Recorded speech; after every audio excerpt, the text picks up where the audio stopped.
Itong libreng sakay ng LRT at MRT para sa members ng LGBTQIA community at mga solo parents, napakahalaga nito para sa aming komunidad.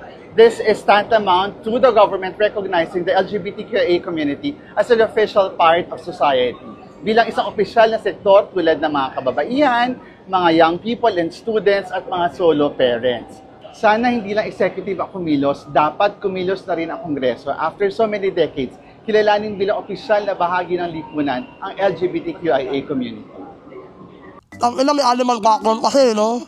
Dapat ang priority may mga kapansanan, senior citizen, buntis, mga bata, di ba?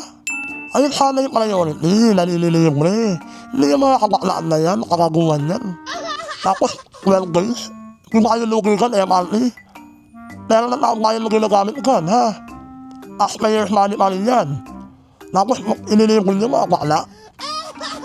Ang inaalalakas na katawan ng mga yun, no? Kaya nila mabuhay kasi may hanap buhay sila. Tapos ililibre niyo yan. Ang ilang kagaguhan yan. Number 1 yan sa nagpapakalat ng sakit. Alam niyo naman yun? HIV. Tapos libre. Gamot ayaw. Libre gusto. Alam niyo mga bakla, tangkap naman kayo ng likunan. Okay, huwag na kayong masakong entitled. Ang abuso na yan eh. Paalala ko lang ha, magkayo kayo acknowledgement sa entitlement. Okay? Nagilan nyo kami, okay? Kagaguhan yan. Ha? Tapos kayo naman mga bakla na luwan-luwa. Mag-isip-isip kayo. Ginagawa lang ng bakla na yan para makuha yung boto nyo. Maaga sila na ang kanya ngayon, di ba? Kasi nga, alanganin na sila.